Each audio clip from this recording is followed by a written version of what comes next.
জাতীয় সংসদ নির্বাচন আপনি আমাদের চৌকা উপহার দিন।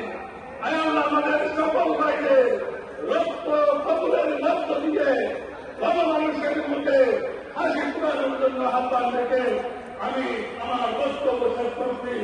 সর্বশেষে আমাদের প্রশাসন, আমাদের সাংবাদিক বন্ধুরা, অনেক মুরব্বীরা কষ্ট পাচ্ছেন। অল্প কিছুক্ষণের মধ্যে মহতরা নামের জামাত বিমানবন্দরে ল্যান্ড করবেন। ধৈর্য ধারণ করে বাইরের বক্তৃতা শোনার জন্য আপনাদেরকে ধন্যবাদ জানাচ্ছি। আসসালামু আলাইকুম।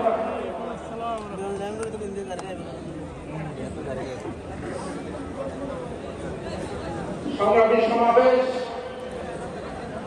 নির্বাচনের সঙ্গীত চলবে, শুনবেন। এই পর্যায়ে একটি সঙ্গীত নিয়ে আসছেন দেশীয় সাংস্কৃতিক সংসদ